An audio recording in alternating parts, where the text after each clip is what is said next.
numpak sepur bawa mawar sekuntum sambil berpeluh-peluh. Batur dulur, Assalamualaikum warahmatullahi wabarakatuh. Waalaikumsalam warahmatullahi wabarakatuh. Kita jumpa lagi di podcast Pajak Rigis 455.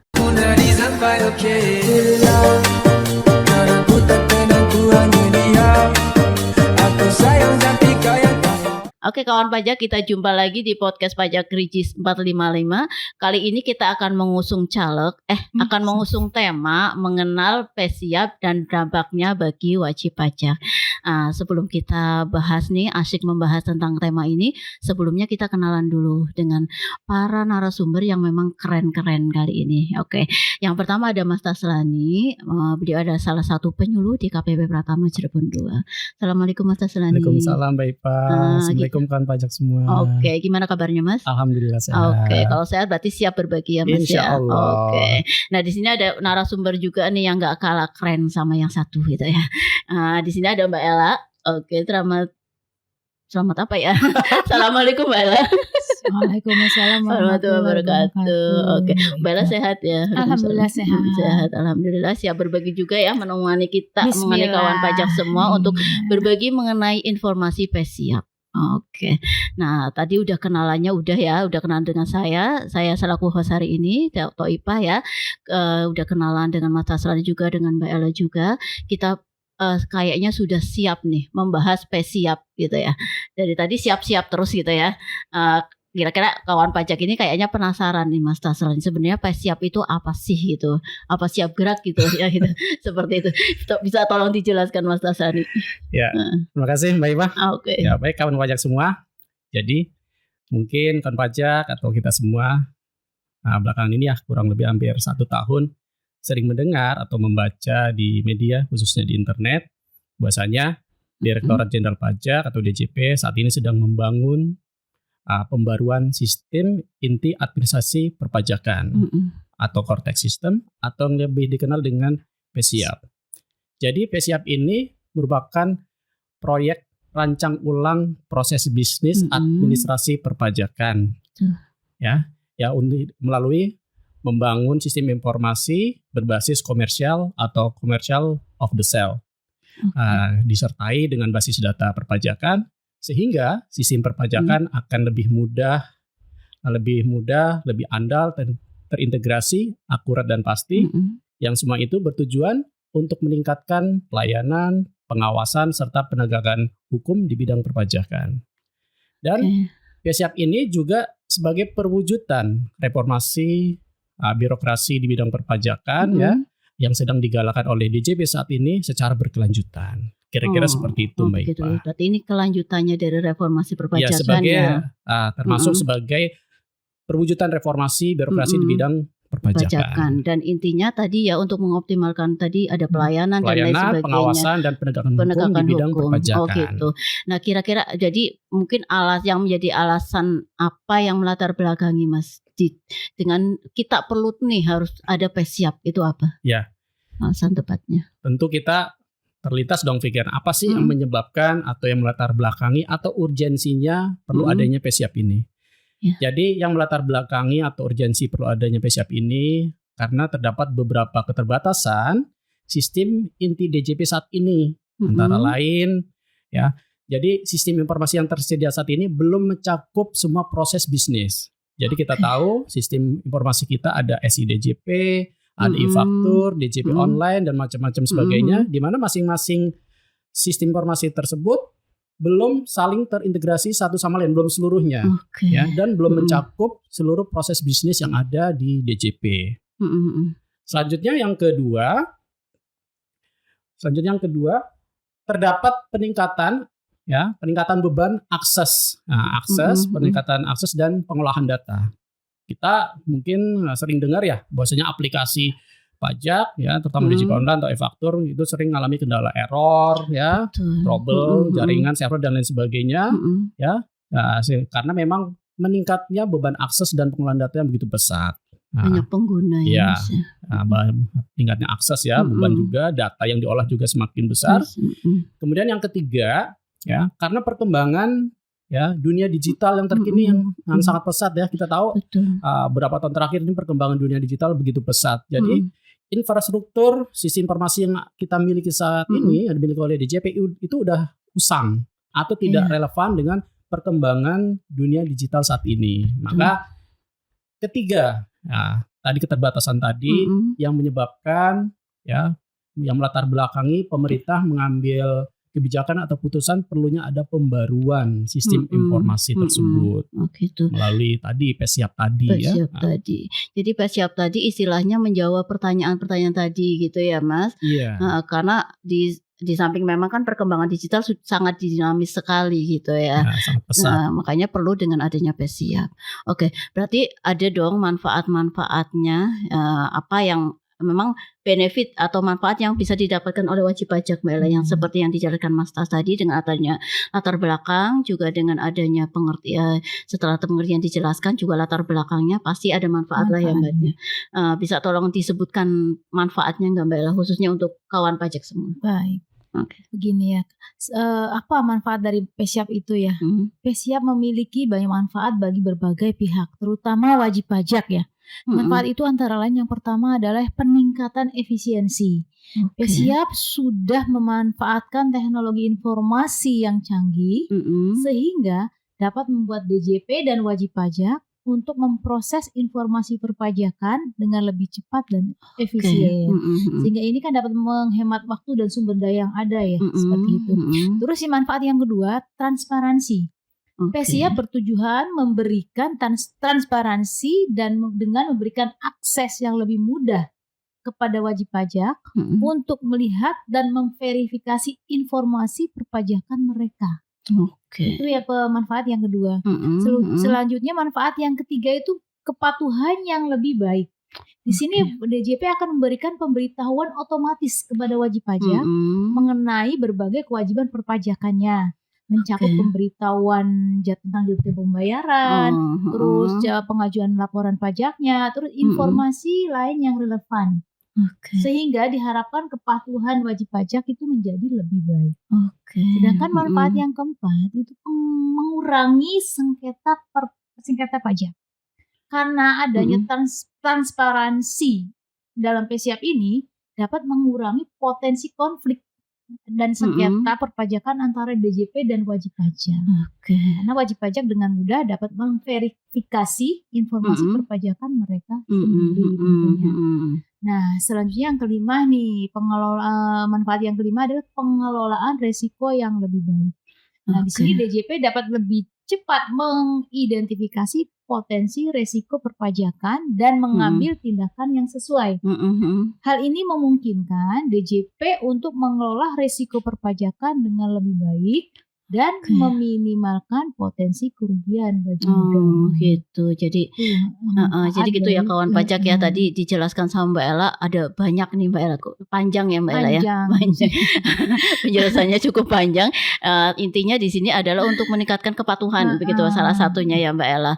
Jadi diharapkan dengan PESIAP ini kan tadi dan ada tentunya memudahkan wajib pajak. Betul, memudahkan wajib pajak. Di situ ada monitoring juga untuk kewajibannya apa saja, reminder ya Mbak Ella ya, ada pengingat bagi kawan pajak semua untuk melaksanakan kewajiban pajaknya dengan baik dan benar. Nah, sekarang saya kembali ke Mas Tasra nih. Tadi kan di awal pengertian dari PESIAP itu adalah merupakan rancang ulang gitu ya, Mas. Proses bisnis. Proses bisnis redesign gitu ya, Mas. Proses bisnis yang kira-kira memang perlu di PESIAP itu diperbarui begitu ya. Nah, kira-kira apa saja nih Mas, proses bisnis apa saja yang memang perlu memang ada di PESIAP-nya nanti gitu, itu apa? Ya. Jadi memang tujuan utama dari PESIAP sendiri itu kan untuk merancang ulang ya, ulang proses bisnis administrasi perpajakan. Jadi dalam PESIAP nanti itu terdapat sekitar 21 proses bisnis yang berubah. Terdapat 21 proses bisnis yang berubah. Antara lain probis registrasi ya, penyampaian SPT, baik SPT tahunan ataupun SPT masa ya, kemudian pembayaran ya, kemudian taxpayer account management ya, atau TAM, kemudian layanan perpajakan.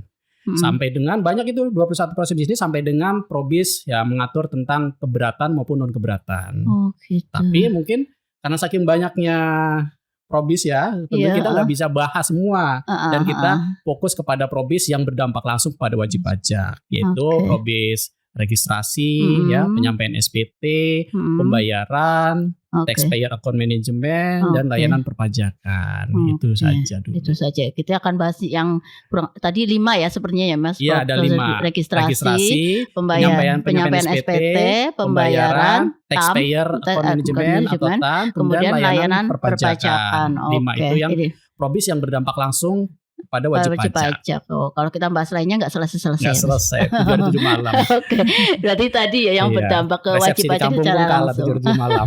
Betul. Ini Mbak Ella nih, tadi udah dikatakan Mas Tas nih yang berdampak langsung tadi ada 5. Tadi kan belum dijelasin nih satu persatunya. Jadi saya minta tolong Mbak Ella deh jelasin gitu ya biar kawan pajak lebih mengerti lagi gitu. Baik, Minta baik begini. Probis yang berdampak langsung bagi wajib pajak ya. Iya, heeh. Ya, untuk yang akan datang, TOBI itu ya, terdapat berbagai kemudahan proses bisnis untuk wajib pajak. Oke. Di antaranya itu yang pertama probis registrasi. Nah, registrasi atau pendaftaran NPWP itu menjadi lebih mudah, Oke. dapat dilakukan di semua KPP melalui berbagai saluran dan tervalidasi dengan sumber data. Nah, itu probis yang registrasi yang itu bagi pajak orang pribadi, orang pribadi penduduk ya. Iya, Registrasi menjadi lebih Indonesia. mudah dengan melakukan aktivasi nomor induk kependudukan menjadi NIK NPWP. gitu ya. NIK KTP berarti. Nah, ini kita juga perlu menginformasikan ya. Rencananya nih tanggal 1 Januari 2024 nanti format NPWP itu akan berubah menjadi 16 digit. 16 digit. Oke. Nah, bagi NPWP orang pribadi penduduk itu menggunakan NIK wajib pajaknya. Nomor induk kependudukan nanti yang dipakai 16 digit. Nah, bagi NPWP badan dan instansi pemerintah atau orang pribadi bukan penduduk ya. Iya, itu 16 digit, tetap 16 digit hanya dengan menambahkan angka 0 di depan NPWP yang gitu. lama gitu. Oke, Nah, siap. selanjutnya bagi NPWP cabang itu nanti menggunakan nomor identitas tempat kegiatan usaha. Ini proses bisnis yang pertama, proses bisnis registrasi. Selanjutnya yang kedua adalah proses bisnis penyampaian SPT.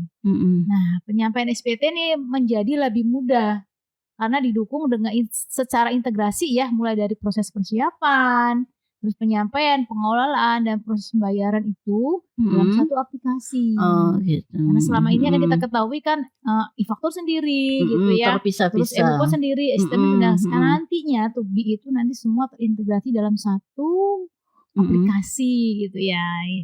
Lebih memudahkan. Sehingga dapat divalidasi untuk mengurangi kesalahan pelaporan SPT. Oh gitu. Nah, sedangkan untuk proses pembayaran ya, pembayaran menjadi lebih mudah dengan adanya kode billing untuk multi akun. Oh gitu. Nah, jadi selama ini kan tiap jenis pajak kita bikin kode billing berbeda. Jenis setoran juga berbeda. Kode billing itu satu untuk SPT unifikasi. Oh gitu. Gitu. Sehingga terdapat pelayanan otomasi untuk pemindah bukuan dan pengembalian pendahuluan kelebihan beberapa. Oh, sudah ada di situ nanti di ada probisnya. Bisa gitu. melakukan PBK atau pengembalian pendahuluan Secara otomatis ya. Nah, selanjutnya adalah probis yang keempat nih, yang taxpayer account management atau TAM. Nah, ini merupakan akun wajib pajak. Mungkin sekarang sih kita kenal dengan DJP online ya, mirip DJP online sekarangnya. Itu memuat informasi profil wajib pajak secara komprehensif. Sekaligus sebagai tempat pencatatan, penyimpanan, penyampaian data atau informasi. Serta dokumen yang terkait pelaksanaan dan pemenuhan kewajiban perpajakan atas wajib pajak tersebut. Nah, sekarang probis yang kelima nih. Yang terakhir. Yang berguna sekali untuk wajib pajak ya. Yaitu layanan perpajakan. Terdapat simplikasi persyaratan permohonan layanan perpajakan serta penyediaan fitur e-tracking untuk mengetahui status permohonan wajib pajak. Jadi ketika wajib pajak dapat mengetahui itu prosesnya sampai mana gitu dari monitoring akun, gitu dimonitoring sendiri oleh wajib pajak di akun wajib pajak tersebut. Oke, jadi nggak perlu telepon-telepon ya. Nggak perlu, iya. Sampai kemana. Oke, berarti itu tadi ya kawan pajak ya, dari 5 probis itu sudah dijelaskan sama Mbak Ella.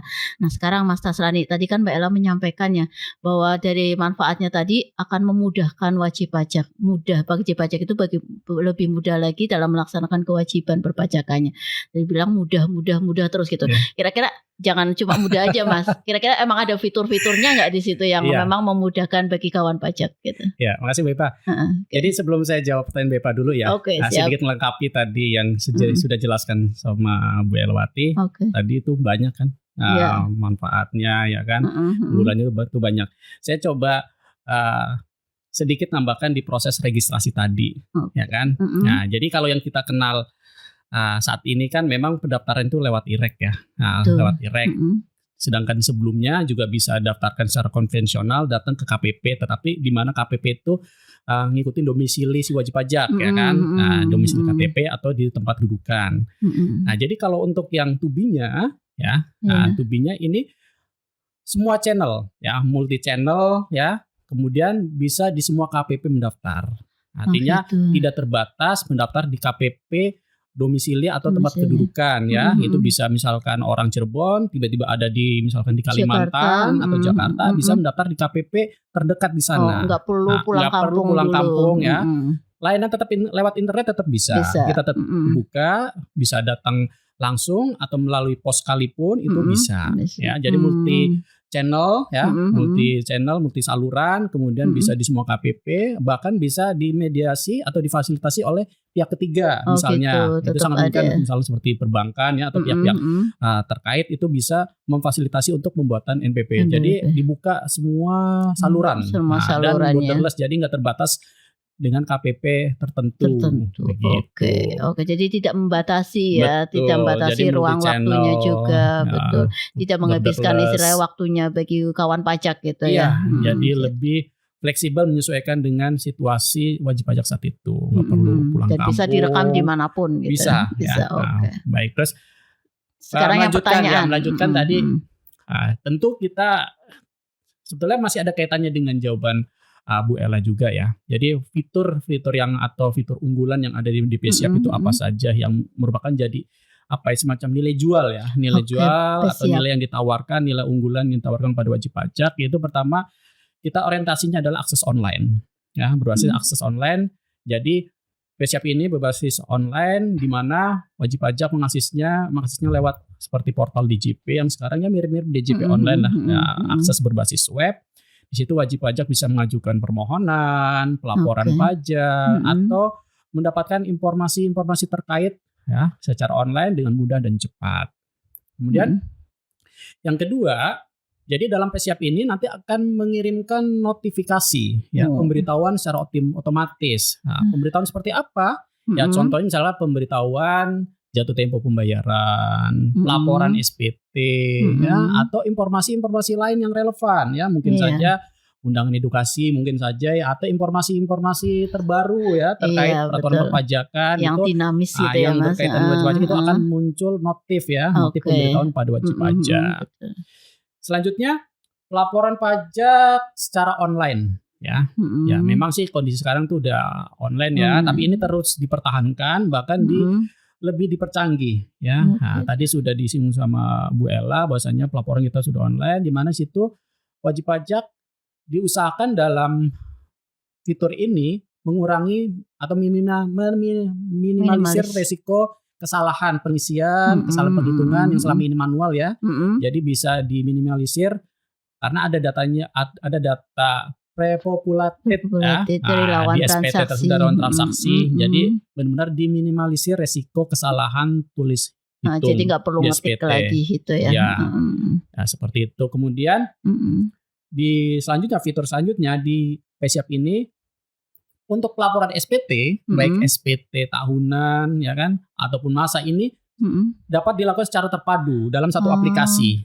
Kita tentu ingat bahwasanya yang sekarang itu laporan SPT PPN aplikasinya sendiri, Beda. tahunan sendiri ya, masa PPH sendiri. Jadi nantinya kemudian PBB juga sendiri ya. Jadi nanti banyak di aplikasi. PSIAP ini laporannya secara terpadu dalam satu aplikasi PSIAP tadi. Terintegrasi. Laporan PPN, PPH ya, SPT masa atau tahunan, kemudian PBB dalam menyampaikan SPOP ya juga dalam satu aplikasi tersebut. Gitu. Nah, kemudian yang terakhir ini adalah memang fitur baru adalah deposit. Nah, kita tentu nggak asing ya atau familiar istilah deposit. Di sini deposit pajak yang tersedia dalam PSIAP nanti ya, itu seperti dompet digital kalau kita sering belanja di aplikasi oranye, aplikasi hijau ya. Nah, nggak boleh sebut merek, warna aja. Itu kita ada ada dompet digital ya, atau uang digital di situ yang tersimpan deposit. Nah, itu deposit tersebut bisa sewaktu-waktu digunakan oleh wajib pajak untuk membayar pajak yang terutang atau utang pajak itu bisa. Tujuannya apa? Lagi-lagi untuk meminimalisir keterlambatan pembayaran. Jadi ini fitur baru yang memang sangat baru untuk deposit ini ya. Mudah-mudahan ini bisa meminimalisir tadi wajib pajak supaya nggak terlambat bayar. Biasanya kan wajib pajak lupa bayar ya kan. Nah, cukup ada punya deposit bisa dipindah bukukan dari situ. Jadi untuk apa ya, untuk menghindari denda pajak juga gitu ya, Mas, denda sanksi perpajakan atas keterlambatan.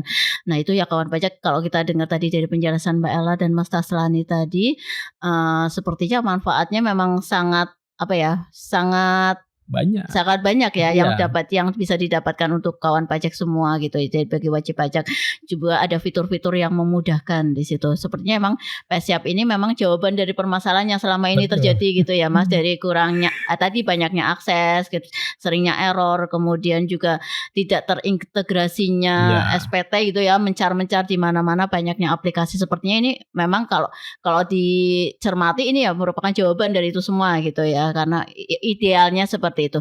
Nah, kira-kira itu kan idealnya ya, Mas ya. Kira-kira nantinya apakah ada kendala atau hambatan nih? Ini saya nanya ke siapa, Mbak Ella atau Mas Taslani? Mbak Ella mungkin ya. Ya tentunya. Siapa nih? Ya tentunya semakin ya itu konsekuensi logis ya. Setelah konsekuensi logis semakin tinggi kemajuan, manfaat, teknologi tinggi ya kan, tentunya ada sisi lain tantangan atau kendalanya. Mungkin enaknya Bu Ella aja deh. Kendalanya apa nih? Kira-kira kalau ini diimplementasikan gitu, diterapkan di kita gitu, seperti apa?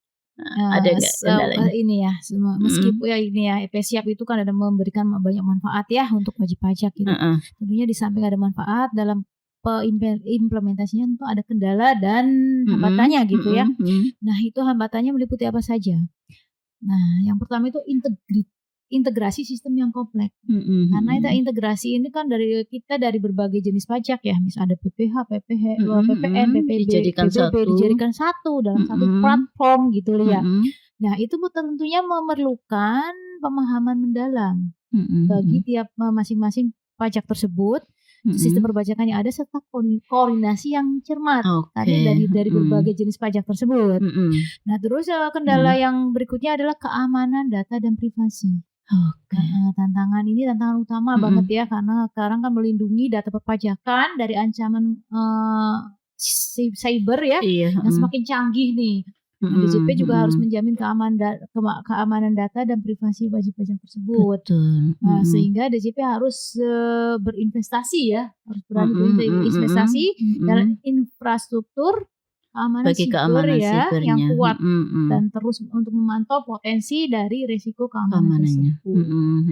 Terus berikutnya adalah kendala yang ketiga adalah pelatihan dan kapasitas sumber daya manusia. Ini penting ya, karena di samping kita juga masih SDM-nya bagaimana gitu ya. Nah, makanya di sini juga DJP harus menyiapkan sumber daya manusia yang terampil, tentunya terlatih dan memiliki pemahaman yang cukup tentang teknologi informasi, analisis, data serta pengelolaan informasi. Semuanya berarti. Semua SDM. Berikutnya kendala berikutnya adalah ketersediaan infrastruktur teknologi. PESIAP membutuhkan infrastruktur teknologi, informasi yang canggih ya, termasuk server yang kuat, kecepatan internet yang tinggi, dan perangkat keras dan perangkat lunak yang memadai. Supaya nggak lemot nih ya, sekarang digital online sering lemot gitu. Betul. Nah, kendala berikutnya adalah kesadaran dan kepatuhan dari wajib pajak sendiri. Wajib pajak juga harus punya punya potensi dukungan juga gitu ya. Iya. Tentang edukasi berkelanjutan agar wajib pajak memiliki kesadaran yang cukup tentang pentingnya kepatuhan perpajakan. Karena wajib pajak belum memahami sepenuhnya loh ya dari penggunaan PESIAP ini, atau kurang berpengalaman dalam menggunakan teknologi informasi. Nah, kita juga paham ya, tidak semua wajib pajak melek teknologi betul ya. Jadi tantangannya di sini selain dari teknologi itunya sendiri ya, prasarana sarananya, infrastrukturnya, juga dari SDM-nya ya. Baik SDM yang ada di DJP sendiri maupun yang SDM wajib pajaknya. Betul, karena tidak semuanya melek teknologi. Mungkin dengan itu kita juga perlu adanya penyuluhan dan lain sebagainya gitu ya, secara berkelanjutan seperti itu. Nah, tadi implementasinya seperti itu tantangannya gitu lah. Kira-kira kapan nih Mas ini akan diterapkan gitu. Kemudian apa yang wajib pajak kira-kira harus lakukan untuk bisa mendukung penerapan tersebut? Ya, gitu. Jadi pertanyaan wajar juga ya, kita mengkampanyekan PESIAP. Kapan sih ini ngomong, jangan-jangan 10 tahun lagi.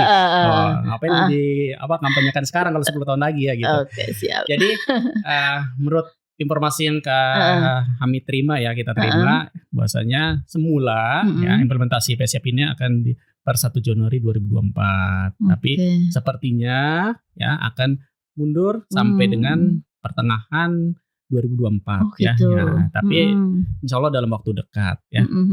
Sekitar paling lama pertengahan 2024 ya. Kita tunggu saja, mudah-mudahan berjalan lancar sesuai dengan harapan ya. Selanjutnya, apa sih yang bisa dilakukan oleh kawan pajak saat ini gitu kan untuk mendukung implementasi PESIAP tersebut? Ya tentunya untuk wajib pajak orang pribadi penduduk atau warga negara Indonesia itu sesegera mungkin melakukan pemadanan NIK atau pemutakhiran NIK sebagai NPWP secara mandiri. Ya. Itu yang bisa dilakukan pertama kali. Baik secara mandiri lewat DJP online atau datang KPP ya. Di situ karena nanti mulai tahun 2024 tadi sudah jelaskan Bu Ella bahwasanya NIK akan diberlakukan sebagai NPWP, akan diaktifasi sebagai NPWP. Maka di situ perlu kerjasama dari para wajib pajak, orang pribadi penduduk khususnya untuk segera melakukan pemutakhiran NIK sebagai NPWP tersebut. Selanjutnya untuk wajib pajak lainnya, ya untuk wajib pajak lainnya, instansi pemerintah, badan ya atau orang pribadi non penduduk atau yang yang selain penduduk orang asing ya, itu juga silakan melakukan pemutakhiran data ya, kan ada profil-profil wajib pajak yang ada mungkin ada alamatnya salah, data nomor handphone salah, email salah, clue ya, kelompok lapangan usaha salah atau informasi lainnya, data keluarga itu juga silakan dimutakhirkan ya di profil tersebut. Intinya biar basis data yang ada ya itu sudah valid nanti saat implementasi di PESIAP 2024 tadi. Dan tadi pemutakhiran tadi ya yang dilakukan oleh wajib pajak sesegera mungkin, paling tidak selambatnya tanggal 31 Desember 2023. Begitu Mbak. Oke, jadi seperti itu ya kawan pajak ya. Di sini diperlukan peran aktif dari kawan dari pajak. Wajib pajak. Jadi gak cuma berjalan di satu sisi saja, tapi dari kawan pajaknya pun harus aktif juga gitu. Nah, kira-kira ini kesimpulan intinya apa sih Mas, dan harapan kita sebagai Fiskus ya ataupun kawan sebagai wajib pajak itu dengan adanya PESIAP itu kita pengennya seperti apa? Itu Mas Tas, kira-kira harapannya. Saya kalau bicara kesimpulan dan harapan perlu tarik napas dulu dalam-dalam biar semakin menghayati gitu ya. Gak apa-apa Mas, harapan itu harus setinggi langit gak apa-apa. Iya betul, makanya biar kita harus menjiwai ya biar feel-nya biar termotivasi terasa. Betul. Jadi kesimpulan dari pembahasan PESIAP kita ya yang sering kita dengar selama ini, mudah-mudahan dengan lahirnya PESIAP nanti setelah diimplementasikan itu merupakan jawaban atas segala permasalahan dan kendala yang selama ini kita rasakan, baik yang dirasakan oleh petugas pajak ataupun wajib pajak khususnya. Jadi semua problem-problem itu terjawablah dengan PESIAP nanti. Ya harapannya seperti itu. Kemudian untuk kedepannya ya dengan lahirnya PESIAP ini tentunya juga kita berharap yang akan datang, ya. Wajib pajak dapat memanfaatkan PES-Siap ini bisa meningkatkan kesadaran dan kepatuhan wajib pajak dalam melaksanakan hak dan kewajiban perpajakannya. Dan juga tentunya untuk para Fiskes sendiri atau petugas pajak seperti kita ini lebih meningkatkan produktivitasnya juga karena memang sudah difasilitasi oleh sistem yang sedemikian canggih. Jadi harapan-harapan tersebut tentunya semata-mata bertujuan untuk meningkatkan penerimaan pajak. Oke, balik lagi ke awalnya penerimaan pajak yang memang untuk sesuai dengan tujuan negara ya Mas. Betul. Untuk sebesar-besarnya bagi kemakmuran rakyat gitu. Betul. Lagi. Nah sudah dikasih kemudahan dengan insya Allah dengan adanya PES-Siapnya nanti dikasih kemudahan dengan harapan ya tadi untuk meningkatkan kepatuhan dalam melaksanakan kewajiban perpajakan yang intinya nanti akhir-akhirnya adalah penerimaan pajak lebih optimal lagi begitu. Betul. Ya Mas Tasrani. Nah ini sepertinya pembahasan kita sudah selesai sampai di sini. Hampir selesai. Nah kira-kira ini kan mungkin kawan pajak sewaktu-waktu nih menemui kesulitan tadi mungkin dari cara pemadanan NIK-nya gitu. Betul. Ya atau mungkin ada konsultasi lainnya atau pengen tahu lebih lanjut apa sih PES-Siap itu, minta tolong dijelaskan lebih lanjut. Ini kira-kira ada saluran untuk konsultasi enggak ya Mbak Ella? Iya, apabila wajib pajak dalam melaksanakan PES-Siap ini ya, tentunya menghadapi kendala atau apa, bisa melakukan konsultasi dengan cara datang langsung ke KPP terdaftar. Datang langsung di mana dia terdaftar di KPP tersebut. Atau bisa juga lewat layanan konsultasi online yang tersedia. Karena di tiap KPP biasanya menyediakan tuh konsultasi online ya. Gitu. Terus dapat juga menghubungi Kring Pajak 1.500-200. Nah, khusus bagi wajib pajak yang terdaftar di KPP Pratama Cirebon 2 nih ya, itu dapat memanfaatkan layanan konsultasi online melalui Telegram. Oh gitu. Telegram dengan nama akunnya @pajak_cirebon 2. Dan semua ada biayanya kan yang perlu dibayar. Diingat ya bahwa semua layanan itu tidak dipungut biaya. Tidak ada gratis. Pembayaran apapun. Berarti gratis. Gitu ya. Oke, siap. Nah oke gitu ya kawan pajak ya. Jadi gak usah risau atau galau kalau menemui kesulitan mungkin dalam pemadanan NIK gitu ya Mbak Ella, Mas Tasrani. Silakan berkonsultasi ke KPP terdaftar atau kantor pajak terdekat gitu ya. Nah sepertinya kita udah harus closing nih Mas ya. Closing podcast kita kali ini. Tapi sebelum closing saya pengen dengar closing statement dari narasumber gitu ya. Kira-kira siapa nih yang mau closing? Mas Tasrani, ya, singkat aja sih Mbak Ipa. Tadi udah banyak bicara kita ya. Udah panjang ya Mas. Udah panjang jadi singkat aja paling gini. Tadi kita sudah banyak diskusi, banyak dialog mengenai apa itu PES-Siap ya, tujuan, kemudian manfaat ya. Nah kemudian ada fitur-fitur ya, kemudahan yang diharapkan di PES-Siap ini ya tentu sudah sewajarnya, betul. Kita semua pihak yang terkait ya, pihak terkait, Fiskes, wajib pajak khususnya, kemudian ataupun stakeholder lainnya turut mendukung ya, mendukung pembangunan PES-Siap ini ya, sampai dengan implementasi, kemudian maintenance sampai ke depannya juga, agar tujuan yang kita harapkan itu benar-benar tercapai. Dan untuk jangka pendek ini, kami menghimbau kepada kawan pajak jangan lupa melakukan pemutakhiran NIK sebagai NPWP segera paling lambat tanggal 31 Desember 2023. Demikian Mbak Ipa. Dan pemutaran NIK bisa lewat apa Mas? DJP online bisa? DJP online bisa atau datang ke KPP langsung bisa. Gitu. Ada dua cara. Intinya ya butuh kerjasama dan peran aktif dari kawan pajak. Baiklah Mas Tasrani, terima kasih atas sharing-sharing informasinya tentang PES-Siap. Mbak Ella juga terima kasih Mbak Ella telah menyampaikan info-info yang penting lah istilahnya ini bagi kawan pajak semua untuk bisa memahami PES-Siap itu apa gitu ya. Rasanya kita harus mau benar-benar closing nih Mas ya. Nah sebelum saya menutup podcast kita kali ini, jangan lupa ya kawan pajak tadi yang seperti Mas Tas bilang, jangan lupa lakukan pemadanan NIK bisa lewat DJP online atau bisa datang ke KPP terdaftarnya. Nah kawan pajak kita akhiri saja podcast kita pada hari ini. Kami segenap kru yang bertugas pada hari ini mengucapkan terima kasih atas segala perhatian, kemudian mohon maaf atas segala kekurangan ataupun kehilafan ataupun kesalahan, gitu ya. Akhir kata, datkan muhabbat kabihushi. Sekian dulu sobat, semoga bermanfaat dan ma'aci. Wabillahi taufiq wal hidayah. Wassalamualaikum warahmatullahi wabarakatuh. Waalaikumsalam. Dadah. Terima kasih ku ucap